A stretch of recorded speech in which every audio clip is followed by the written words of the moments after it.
everyone. Welcome to your first remote lecture. I know this is a little strange, but I'm going to try to keep this technology really simple for everybody because I know some of you took this class because you weren't necessarily comfortable with the idea of an online course, maybe. And you might not be familiar with technology like Zoom or those kind of remote conference call kind of thing. So I just think it's easier if I make these in YouTube form. That way I can just post the link in an announcement, and everybody can just click the link and find it easily. I'm going to try to keep all of the technology really simple like that. When you have to post photos of sketches, you can just take those with your phone. Maybe you have a scanner, and if you do, then that's better. It's definitely going to be better for me to be able to see your work if you can scan it, but I'm not going to require that. We're all going to figure this out together. It's going to be a little tough, but I'm confident that we can continue on the same way we were, that we can follow the syllabus somewhat closely. Obviously, you guys probably saw that we swapped the portrait for the chapter before this, and it'll just be on the day the portrait was. Simple as, If for some reason you were feeling sick and you didn't come to class, which is the right thing to do, then you can just follow along with the portrait steps under course content, okay? So you can submit that to me in an email if you'd like. Just take a photo of your portrait, follow along with the steps if you were not able to make it to class on Monday. And as far as the lectures, they will be posted in discussion. They will be posted. We will discuss them in discussion boards. The discussion boards will be 2 a week. You need to complete those by Thursday night to get participation credit and credit for attendance, okay? So simple, just still 2 meeting times, 2 lecture discussions, right? And some of those days are going to be drawing days, and they're going to be the same as they are in the syllabus. We're just going to post photos of our drawings. We're going to try to follow this as simply as possible, all right? Today we're going to talk about the craft media, okay? And there's a longer lecture coming later about arts and crafts and what craft it really means as far as art. So we're only going to touch on this today because today was meant to be more of a drawing studio day, okay? And we're still going to do that. But we're going to talk a little bit about this first, okay? So what's the difference between fine arts and crafts? Crafts are typically functional. They're attractive objects that enhance our everyday lives. They can be artisan clothing, a cute notebook, curtains, lamps. Craft media used to make crafts are wood, ceramics, glass, metal. A certain sense of capitalism defines the difference in many cases. Now, what do I mean by capitalism here? Like, what are we saying? What's different? So, a person that makes crafts is typically a working artist. And not that fine artists aren't working artists, but they're more concerned with the intellectual, right? And we've talked about the difference between aesthetics and intellectualism in art. And aesthetics is to be attractive and just to be fun to look at. And intellectualism is a different thing. So we might picture this really serious artist who really is concerned with getting their ideas out there. Maybe they wear a beret, they're an eccentric. That's like the classic, right? That's our classic archetype of an artist. But a working artist, a graphic designer, or somebody who creates artisan jewelry or something like that, they're making these to sell, which is totally fine. And I've told you guys before, sell your art. Don't let people steamroll you, things like that. So that's really what we're talking about, is more of a working artist. So when the two worlds collide, and what makes that line a little hazy? So the difference between fine arts and crafts is a bit hard to define. The line is hazy.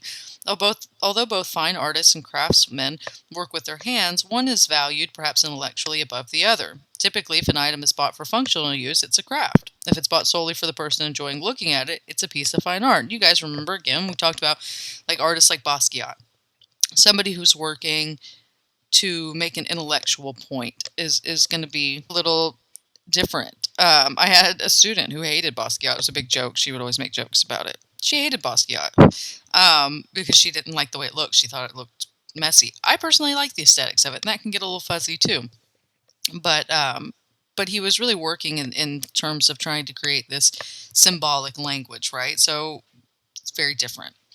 So typically, if an artist or if an item spot for functional use against a craft, if it's bought solely for the person enjoying looking at it, it's a piece of art. Crafts as a subset began near the beginning of the Industrial Revolution, time that challenged many ideas and not just of art. The Industrial Revolution changed theology and tradition as well.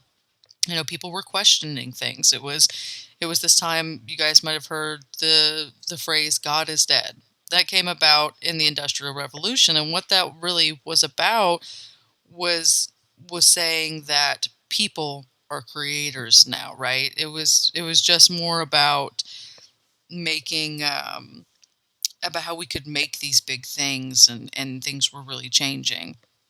So in 1759, Josiah Wedgwood opened a pottery manufacturing plant that sold two types of pottery: ornamental ware and useful ware. Luxury items versus nice and new, but ultimately cheap and functional pieces for your everyday table.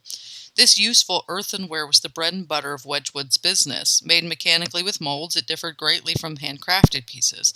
Before this moment, there was no mass production of dishware, so everything was handmade in America and Europe. So that's kind of mind blowing to us now because, again, that line gets hazy. If we see a handmade dish now, we consider it more artistic, but that was just a necessity before mechanically made dishes. So the takeaway from Wedgwood's model, Josiah considered his handcrafted pieces works of art, even though they were technically dishes as well. The most famous, Pegasus vase, now resides in the British Museum. So what defines these things really? The lines can be really blurry, even knowing the definition. So you wouldn't say that this is something that you would use on your table. This is Pegasus vase, it's Josiah Wedgwood, and it's in the British Museum. Um, this is a piece of art. But what we know now, too, is that we have mass manufacturing. So we can make things look this way with molds. So where's the line? What's art? What's not? You guys, if you've ever been on Etsy, there's pendants that kind of have this style, right? But they're resin and they're made with a mold. So is that manufacturing? Is it art? It's a craft. All right, so ceramics. These objects are formed from clay and hardened by firing. To fire a piece of clay, it's baked inside of an extremely hot oven called a kiln. Can be flat relief like plates or tiles, or hollow cast sculptures like pitchers. If objects made of clay are too thick, the moisture inside will cause them to explode. Usually made with one of three techniques: slab construction, coiling, or throwing clay on a potter's wheel. Glazing then occurs after any one of these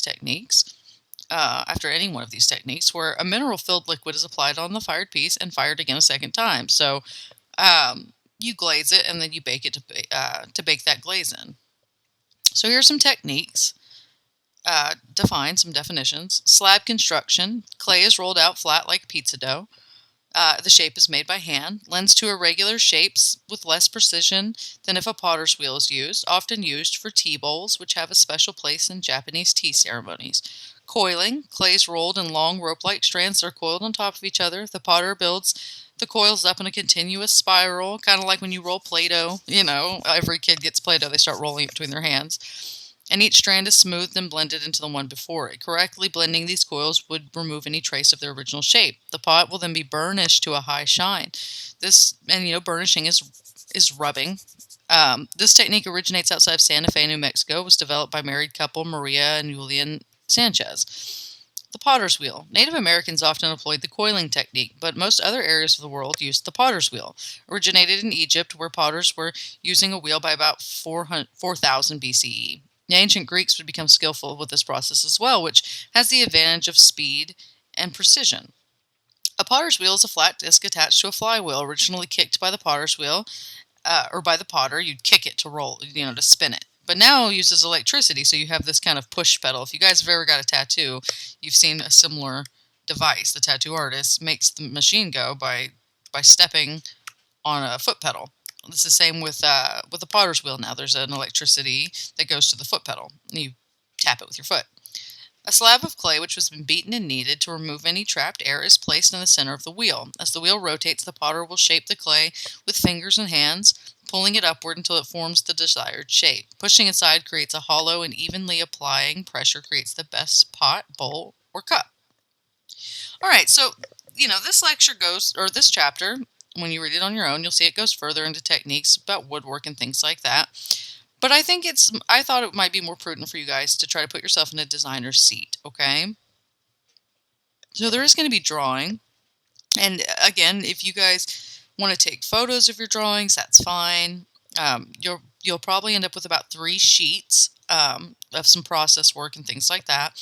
So I want you to put yourself in the designer's seat. I want you to consider the role of a craftsman. How does one design an object to be both functional and attractive? Well, first consider objects you personally enjoy having. Perhaps you collect mugs or socks, notebooks, etc. Make a list of possible objects that you will design for now. So I'm going to tell you guys the truth. I recorded this whole thing already without my microphone on. So I already did like sketch examples and I'll just show them to you, okay?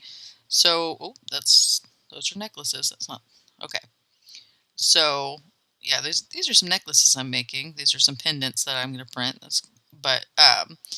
So first I want you to make a list of things that you might enjoy collecting. I collect weird t-shirts. I don't know if you guys have noticed, but I like to collect strange t-shirts that don't really make any sense. I had to stop myself from buying one like day before yesterday that was a piñata that was like cut up like slabs of meat, like where they'll show the cuts of meat, except they all said candy. I just like the weirdest shirts possible, okay?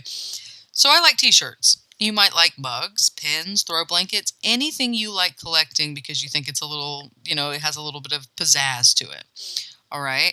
So you're going to make that list first. Make you a list. It can be on the same sheet as what we're going to do next. So next, make a flow chart or an ideas chart. We've done this in class, okay? While doing this, keep in mind untapped markets. To do this, think of something that you like, but you have a hard time finding on objects, like that you would like to see more of. Maybe it's an obscure show, maybe like an anime that they don't make a lot of merchandise for, okay? And it's really close to your heart. Perhaps it's your area of study. So make your chart kind of based on that idea. So maybe you're a nurse or you're in the nursing field, the nursing program, and you really like the idea of having some nurse merchandise, but maybe you think the stuff they're going to make for it's kind of silly. Like, you see those Facebook shirts that are like, I'm a nurse and also a Libra from Alabama, and you're not into that, okay? Maybe you want to design a pin that's, a syringe. You guys remember those? They used to give them out at the hospital sometimes. They had like the blood that moved. Maybe you think that's cool and you want to take that idea further, okay? So you're going to make your flow chart. It can be on the same sheet as your list. And I said maybe you like fish, okay? So maybe you really like to collect rare fish or something. So you go with koi. Then from koi you go to water. From water you go to ship. From ship you go to captain. You guys know that we've done this. You can do this infinitely. You could just, if you want for fun, you can make the biggest one possible. Maybe from water to mermaid. And then you might get some interesting ideas in here. I thought it was kind of a funny idea to make the koi the captain. The captain of the ship.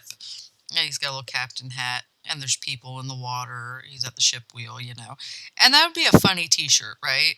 The fish is it's the one that's the captain of the boat, and the people are in the water. Just kind of bizarre. Just kind of bizarre and funny and weird, right? And maybe you could put that on a t-shirt. Or maybe you could just make a little pattern of fish. It doesn't have to be a full-scale drawing. It can be a pattern design, okay?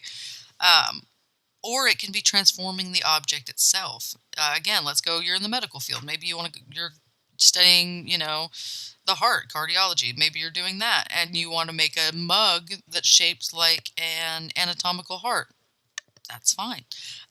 Or maybe you just want to do like the Victorian kind of list of terminology and the like kind of Victorian script with maybe little like anatomical hearts and things like that, and you would make like a pattern to put on an object. So then on your last sheet, you're going to want to draw the object. Okay, I did just a little t-shirt sketch, and then I put the koi like kind of all over the t-shirt.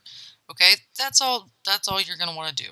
Okay, so I keep going to that because it says Untitled 1. Sorry. So first, you're going to want to do the sheet with your process work, the list, and the flow chart. That's going to be one of your sheets. Take a picture of that. Then you're going to want to do some design work. You can do that on 1 or 2, however much you want, okay? But you're going to need at least one sheet with some sketch ideas of what you're going to do, okay? Then on the last sheet, you're going to put your